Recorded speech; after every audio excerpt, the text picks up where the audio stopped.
because you're meant to control all this off of your phone, and I just haven't put the app in my phone. I just do it from here. I know which switch it is over here. Oh, see, now it's changed. Man, it was actually nice when you got it on. I think it... This one above our heads? Yeah. I'm still working on it. Oh! There it is. Yeah, what do you think? I think that looks good. It's good? I can also make it if it's too like bright on our head. Yeah. Is that okay? Yeah. Or brighter? Well, you need to come... This Yeah. looks nice. Yeah. This looks actually very nice. It looks like a whole different set. Look a bit more presentable. Sexy. A little bit, yeah. Okay. That's good. We started doing the perfect participle to not yesterday, or this week, last week, end of last week into this week.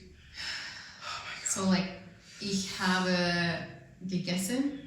Like, yeah. Perfect. Yeah, exactly. With the, I just say it in French, the avoir and the adverbs that happen to be verbs. Yeah.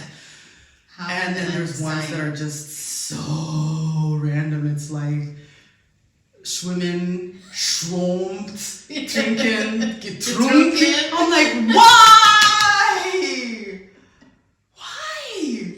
Why just use the same word? And he's like, well, it's the same in English. I'm drinking, I drank. Yeah, we were drunk, like... I guess, but the get already takes care of the past tense part. Yeah, so why change the verb? Yeah. You know? Especially that some verbs stay, like, it doesn't some change. Stay the same. It's yeah. like someone sat there and said, let's see how complicated we can make it. Really fuck them up. It's so bad. Because he's like, he makes us all like read stuff out loud. So he's like, can you read like what it says? So we have the chart. Yeah. And I was like, back in, da da da da. And he's like, and preteritum. I was like, buck. Yeah. Because they're both Germanic languages. So That's I'm like, true. same origin. And he was like, that's the no. He's like, let's try and say it how a German would say it. How a German? I don't know how the fuck a German would say it. I don't know. So German is, you're not having fun with it yet. Does anyone have fun with it? I love learning French, even though it's a colonizer language. And I love English literature, even though it's my colonizer's language. Yes. But German, it's another beast. It's not sensible. The 3 different articles, and then the dative for them, which is like einem and dem and den. Yeah. Another thing that could just be accusative is like... Accusative totally makes sense to me, because I'm like, fine. Yeah. Subject, object, da, da, da. Dative, I'm like... Yeah, that one is still...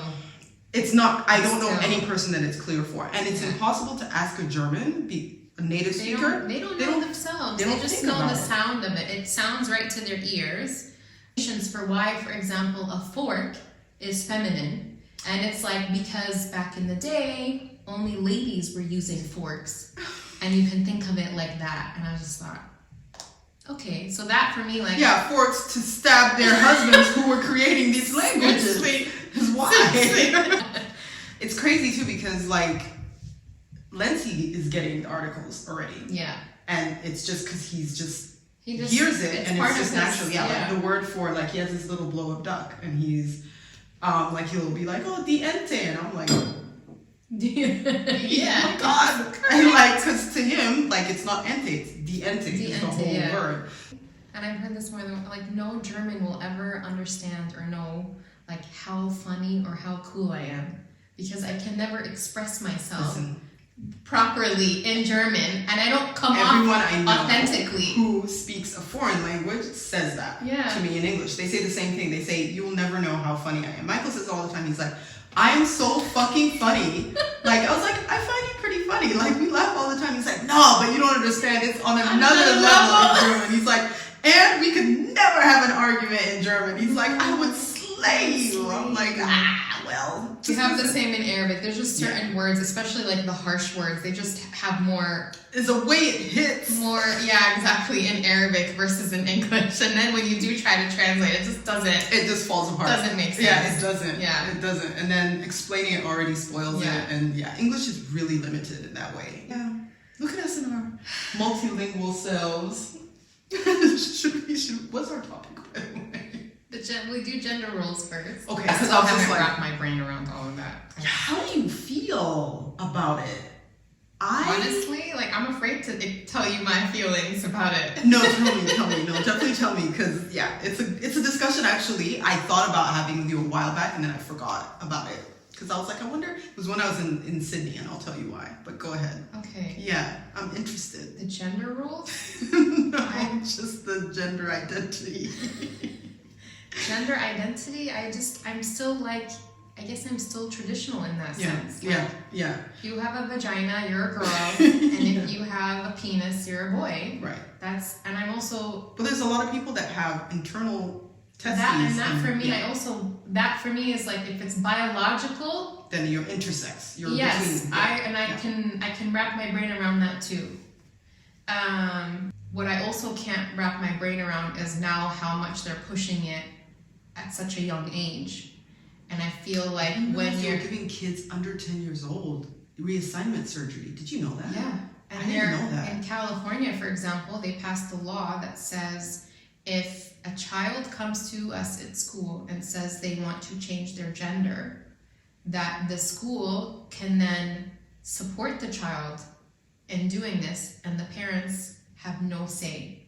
And the parents can't get involved. And basically, if they were to get involved, like, there would be consequences. To the parents. Like, the parents have lost their role as their... Is there an age limit? Like, if the child is over 16 or something? it wasn't. Like, it was basically under mad. 16. Because I think over 16, you are on your own. Like, you can decide. Yeah. So this was more targeted to the kids that are under 16. Okay, so they can't decide where they want to live. They can't have a bank account. They can barely even drive. Like, you get your license at 16 in some states. But no, you want to change your gender, by all means. So for me, like, that's the part that like, if you're older and you get to be, and you hear stories all the time of people who felt like they were who were boys, who felt like they were girls, and then they got older. And this was like when we were like in like the 90s, so our generation. Growing and then when they got older, like, okay, some of them continued with that journey, but then others were like, no, you know what, I kind of feel like I'm okay where I am, but I don't need to have major surgery or whatever. Yeah. So it's or there's some who grew up to be, for example, men who enjoy dressing in women's clothes. Yeah. But they're still identified as but men. they didn't do they didn't take any hormones, they didn't do any surgeries at a young age because you're mentally up here also not ready for it. Like, you don't know. Your brain is still developing. Yeah, so you're changing the brain before, like, even if I was 100% behind it, I would say let the brain, first of all, develop. Yeah. Let them go through puberty because, like, you feel all kinds of things through that. And then get to a point where, okay, this is where I'm at. I still feel like I'm in the wrong body. Yeah. This is not who I'm meant to be. And then you're also legally considered an adult. Yeah. And I would say even emotionally more of an adult. You can make that. That's it right there. Because emotionally, like, think about it. When we get our periods, or when boys, their voices start to change, or they get hair on their bodies or whatever, emotionally and mentally, they're like, what the fuck is going on? Yeah. So that's where you're like, okay, this has not caught up to what's actually happening to me biologically. Thank you. Because if you had asked me when my period started, I would have been like, I'll take being a boy. I don't want this. I don't want this shit bleeding every month. Like, does that mean I don't have to have this happen? What the hell? I could just play sports and be comfortable all the time? Give me the boy. Hair down there. Like, what the fuck's going on? Nice. I will take the voice croaking over the period. Thank you. I actually have, and this is why I thought about it when I was in Sydney, because I have a friend of mine who was brought up in the church, like, strict. He's African as well. Okay. Brought up in the church, really, really strict, and was even a pastor. And still very, very Christian. And I was like, obviously he's gay, and you got that already. Yeah, and I was like, it's a non-issue for me. It's fine, and we really just connected, and we had such a good rapport. And he was a really good friend, And then he's like, oh, let's go to dinner. I want you to meet my girlfriend. And I thought he meant like my girlfriend. Yeah. And he was like, this is my girl. And I was like, are you sure? What? A girl who's a man? And I know. And I looked at her and I was like, no, she looks like all girl. Yeah. And I was like, sis, like, yell help. Do you know? Blink twice. Who's gonna tell her? Like, who's gonna tell her? It's not sitting right when you talk about it. But I was like, you know what? That's his journey. It's not my journey. It's none of my business. And so, you know, I would just like from time to time be like, what's your type? Like, and he could never really answer clearly because... So he never told you he was gay? No, but I knew he was. You got that. I mean, but then I was like, well, do I know? Because he would know better than me if he's gay. I mean, there are some, we can say there are some more feminine men, just like you've got more masculine women out there. Like, for example, we'd be at the beach and I'm like, you were checking out the same dude I'm looking at. Like, I can see that, you know, like I'd be like, damn, now he got a fat ass. And he'd be like, yeah, that ass is sitting up high. Like, could be bisexual. Could be, exactly.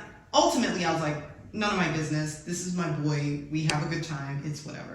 And basically, long story short, obviously they broke up and it got to the point where he's like, I'm just going to go on Tinder and like start dating. I was like, yeah, you know, date around a little bit. You don't have a lot of experience dating.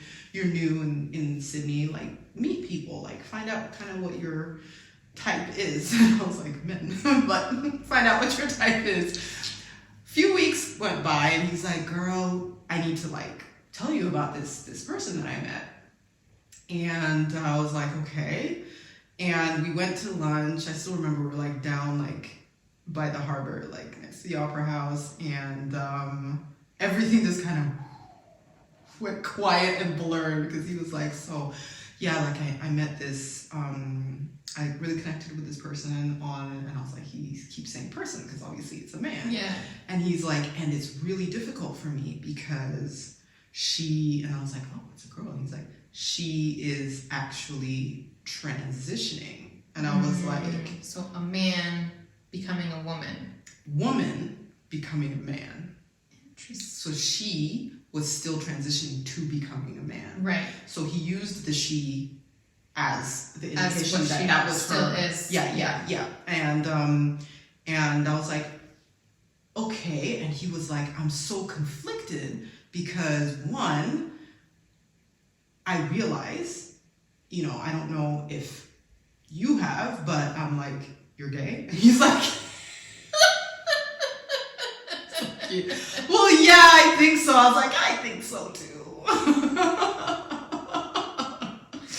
And he's like, but it's really weird because like, I really like find myself really attracted to this person, but they're a woman who's transitioning to be a man. So I'll still be in a gay relationship because he ultimately is a man, but like my religious background and my cultural background is like, whoa, screaming, like the gay I've managed to reconcile to myself, but now I'm going a step beyond, sort of, you know. And he's like, what do I tell my mother? Like, how do I, like, do I tell her that, because I'm telling her I'm gay, at the same time I'm telling her that I'm with a man who was born a woman, and that's a lot for the mom to wrap up. I said, your mom loves you, like, just because I knew about their relationship, I was like, she'll come around. I was like, I don't know about your dad, but like your mom's got you. She's got you. Like, she might be, of course, taken aback. I'm your girl, and I'm taken aback because it's different. But you know, if it's a lovely person and he's someone that you feel connected to and you feel free and relaxed with, then you know, like, see what happens. Yeah. I met him, his partner, the trans man, and like really lovely. Now, what was difficult for me is, like I said, he was still transitioning to becoming a man. And when I met him, first of all, he had like curves, right? Mm-hmm. Like, and I was like, damn, like I got a body. Like, she previously could have done a lot with this, but, and so I had to really think, before every sentence because I was like, I do not want to misgender. Yeah. And there's so many times when I would be like, you know, and luckily he had a gender neutral name, like a name that could be both, so that made it easy. The wildest was when he said, we're on the way to the clinic to freeze his eggs. And I had to take a minute because I was like... Because he still technically could get off the hormones and still get pregnant. He doesn't want to carry. But they still want to have that option of it being their own child. And so they can have a biological child through a surrogate. Are they still together? They're married. They're still together. I went to visit them at their house. Not yet, but yeah. So this is all new. The relationship, the marriage, I think they got married actually earlier this year when I went to visit them was just after their wedding. So yeah, they're married, they bought a house. Wow. Yeah. The trans man is also in a position where none of that would matter to him because he's been through so much already that like someone loving him for who he is the most important thing to him. And on the flip side, my friend, someone loving him for who he is is the biggest thing for him. So I think they really connected on that and like have found love in that. And I was like, well, Dante, do you know what a trans person is? And he's like, no. We're at the train station. I'm like explaining it to him. Explain this to your, at that point, 10-year-old, 9-year-old son? Because if he was, for example, going to school there would be trans kids in his class. Like what we just talked about. There would be trans kids in his school. That's a lot. Like at that age, I don't know how to, we had at the school that the kids were going to, it was here. No, in Jordan, the American school. The year after we left, they actually introduced a neutral gender bathroom. Right. Because there were so many trans kids that were coming out in middle school. So we're talking 6th grade. I remember that Manny had a kid. There was a kid would have been in the 2nd grade, the year, like his last year. Yeah. In 3rd grade, so the year above him, was a transgender, already a kid that the school would say, we have a transgender child in 3rd grade. Please refer to her as him. This is his name. This is the, all of that. And I'm just like, I don't even know. Like, of course, on the flip side, like if our kids are exposed to this at a young age, then these kids aren't going to be ridiculed or criticized. Yeah, like for me, that's my thing. Like, I don't think they should be treated badly or differently or anything like that. Be who you want to be. Yeah, absolutely. Love who you want to love. 100%. Because it's like you're not harming anyone. No. I think people who are trans really, really, it's not a choice for them. No, like they are like something that they're not comfortable in their own skin. Yeah. For them, it's not a choice. So I think even like trivializing it the way they have by how they push it is almost kind of a disrespect to trans people. Because I'm like, it's not just that I woke up today and I'm a chair, and then next week I'm gonna be a plant. Like, no, it's not like this. It's literally they're like, I'm in the wrong body. Yes. I am, and I believe that, and that for me is like, if you have found a way to alleviate that psychological, it's anguish for them. Yeah, it's an identity crisis. Yeah. So if it gives you that relief, that's fine. Once you're making an informed decision. And the law, the world, even our biology tells us we're not capable of making an informed decision until we're of a certain age. Like, you can't make an informed decision. Consent can't happen when you're a certain age because it is assumed you're not in the maturity of mind to be able to make an informed decision. Yeah. So why are we saying that when it comes to decisions about sex and decisions about autonomy of someone's body, and yet you're saying actually, but be able to make all of the, you know what I mean? And I think that's where I feel like it's too much at this point. Certainly the surgery is the surgery and the hormones for me is like already the hormones haven't even come in yet. Yeah, I mean, that's just like, I don't know what you're doing. Like, what is going to happen to them 10, 15 years from now? Like, what are we talking about in terms of cancer rates, in terms of, I don't know, thyroid issues? What's going to happen to them when they want to start having kids, even if they are. Because if there's 7 women who are men, but still harvest their eggs when they're 7, like I don't know. And what if they want to have kids and like it's just too much, and that's where my dilemma lies. Yeah, and I think that's a reason, at least to me, maybe not to a lot of people, but I think that's quite reasonable. Because for me, I think it's the same. Like I think I can't say if my child came to me and had that, because you can never hypothesize about. You're not in the position, so it's very hard to say I would react like this. But I think for me, I would say, listen, if this is truly how you feel, as difficult as it would be to try and grasp that and try and understand and empathize, I would say, any decision that you want to make about your body, like you have to be an adult to do that. Yes. And I can't stand in the way of that. And I'm certainly not standing in the way of it now, but I would want you to make that decision at a point where you're like right now I'm protecting you, but that's my job to protect that's you. It, yeah. I don't know. I'm not a doctor, but I just feel like there's so many unknowns when a person is quite young. The body is complicated, and I don't think you should mess with it. On that note, like where do you stand on the surgery side, but living as the gender they feel they are? So way of expressing that is to, only wear skirts. Like Joe only wears skirts.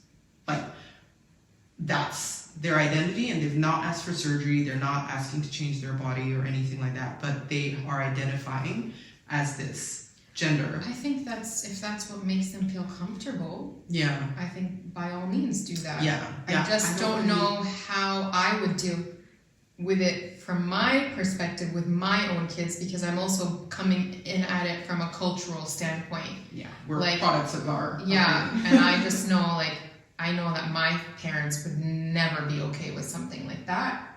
As much as they love my kids and would do anything for them, they would still love them, but they wouldn't. I don't think they'd be very accepting of it. Yeah, that would be very hard. And I think for me, that's again going back to I want to protect you. I don't know if this, and I don't know how the world is gonna. That's exactly what I was gonna say. For me, the difficulty would be the fact that you're going to be living this way in a world that's not ready for that. You're going to make an already hard life, because being a kid this day and age is hard enough as it is. You're going to make it harder by going down this path. And I wish I could protect you and shield you from that. It would be really hard. I don't know where I stand on it. And then that goes back to, we're talking about the indoctrination. I'm not for it.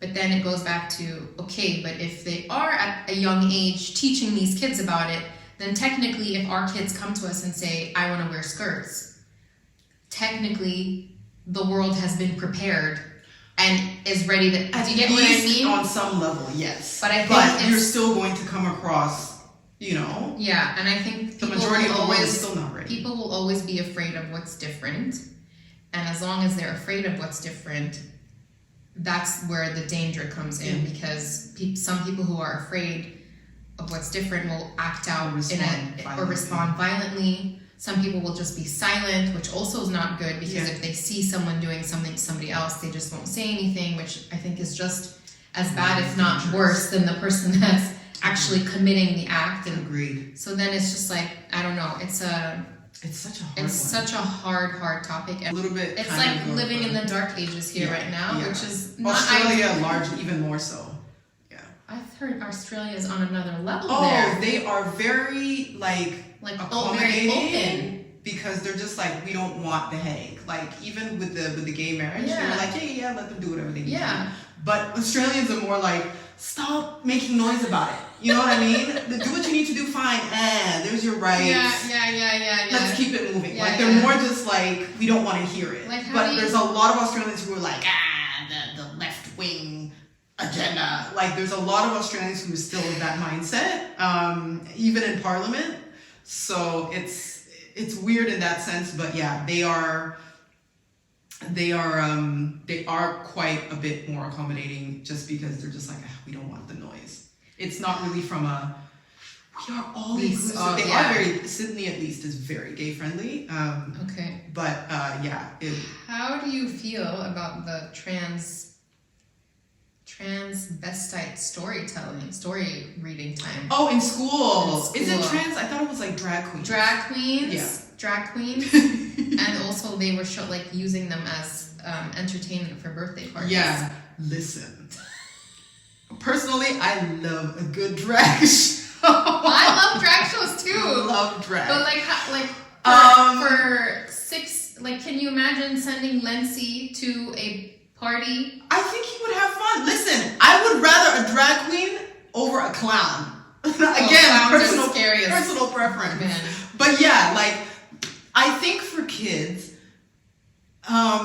first of all, drag is it's an art of expression. It is, and I feel like it is an art form. Yeah. So, there's straight men who do drag, and there's drag kings. There's women who dress in drag as men, and there's also gay men obviously who do drag. So I think it's just an art form. I think it's actually quite I know quite a few friends of mine who have done drag, and it's just amazing the amount of work and talent that goes into it. But the performances I just find so. By the way, the gay Christmas market is on. Oh yes.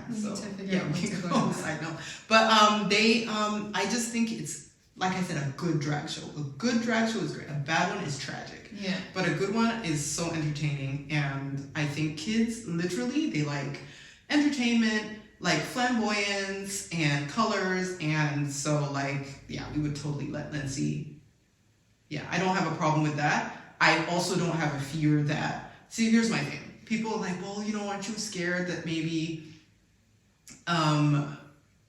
it'll influence him into thinking that maybe cross-dressing is normalized and da-da-da. I was like, well, these men who are drag queens now grew up in an environment where they probably weren't exposed to people wearing drag. They were exposed to men dressing as men. That's true. And they still didn't do it. And that's so true. I never straight, thought of that. they're exposed to an environment that very heavily influences them towards, traditional gender expression. And they still, so the same argument can be made in both ways. Well, how come they weren't influenced to become, men who dress in traditionally men's clothing?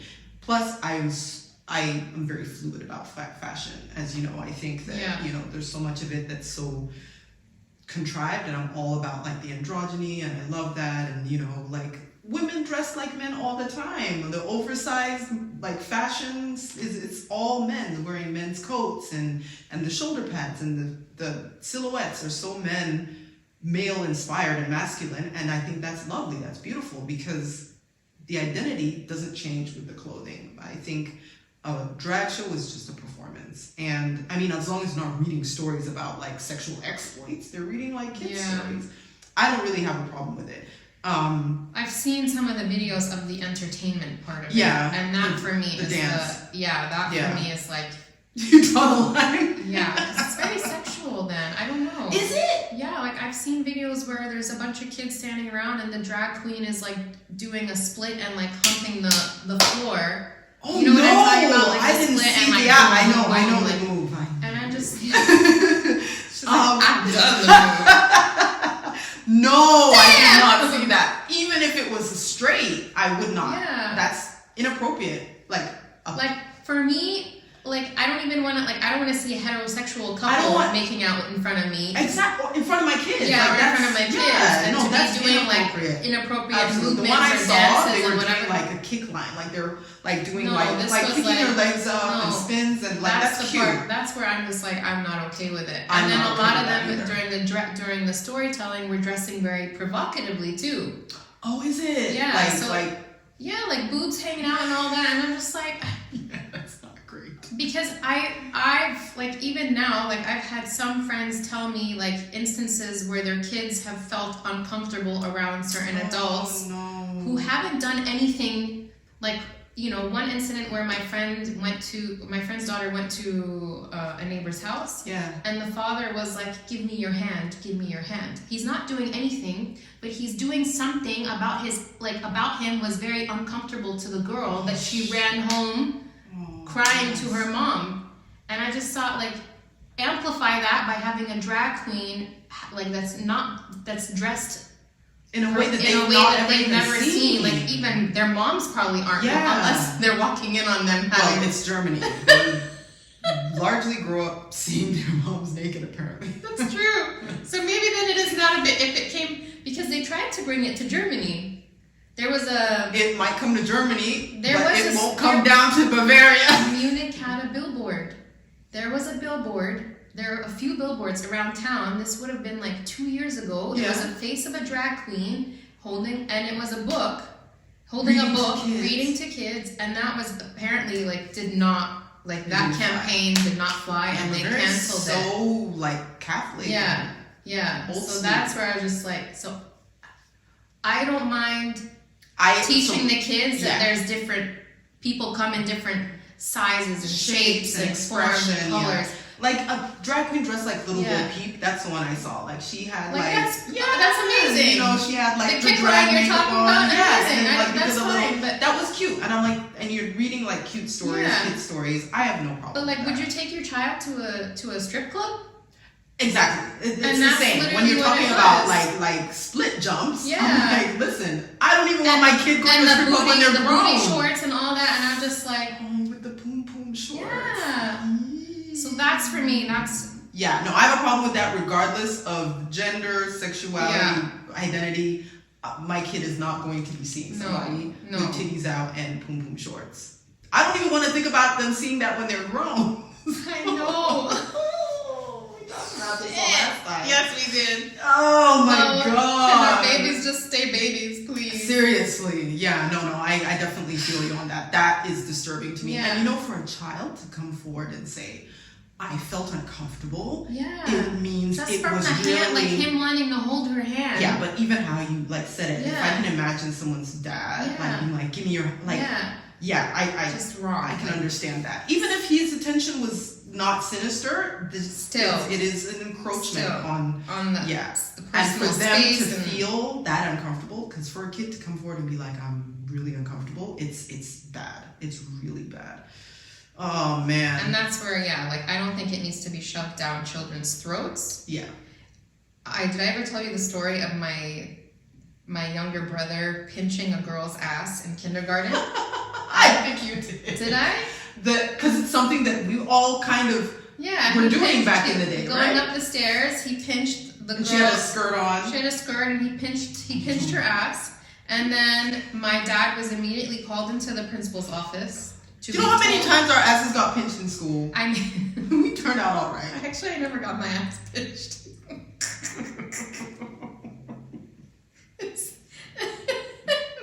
Would I be different if I had my ass pinched? I don't know. Anyway, move on. Lisa's going, oh, that explains a lot. Wow. Okay. So my dad was called into the principal's office, and they were basically told immediately, him and my mom were being told how inappropriate this 6-year-old's, because kindergarten, I guess you'd be in 5 even in kindergarten, inappropriate behavior, and the parents of the girl were very unhappy and felt that their daughter was violated. And my dad... They really use words like violated. Yes, and my dad, and he says it, like he tells the story all the time, and I love it for this specific reason. He said that a child at that age is not a he or a she. They're just an it. They don't understand what's happening, and like they're just their world is grown-ups and kids. Yeah, that's it. There is no like boy girl like. Yeah. It's only the social constructs that start to come in and say boys wear blue, girls wear pink, Like, we do that. Otherwise, the kids are just kids, and you can't be putting these kind of. Him for saying that. So when they said that, they're like, oh, and he was like, you're the ones that are making a bigger deal out of it than it should be, and now you're gonna make the girl feel weird, and him feel They're creating a problem. So I'm all for like keep your hands to yourself, and I always tell my boys that hands to yourself, like respect people's spaces and boundaries, whether it's a boy or a girl or an it or a he or a they or like hands to yourself. Respect people's boundaries. When somebody says no, no means no. Yeah. You know, that's it. But always like, ask first. But like at 5 years old, like probably probably even younger. Kindergarten, you start 3, 4. Like babies, they don't know. I don't know. Oh, it's such a.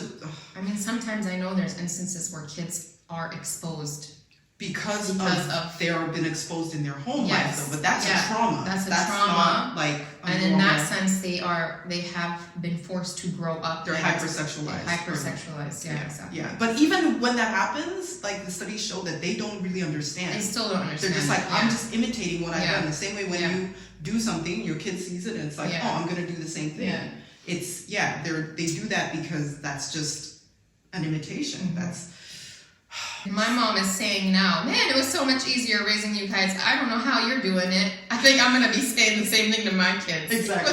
Although now I'm like, I don't know how we're doing this shit. Because, like, there's some questions we can't go to our parents and be like, so, like, how do I do it? Like, we're fresh out. You're on your own. You're on your own. And Godspeed. No, Godspeed, seriously. Dealing with all of that, plus probably, you know, AI, robots. I was gonna say AI creatures also wanting to be part of society and advocating for rights and recognition and representation in parliament. Girlfriend. This is C3PO. Damn. Coming to fruition. No.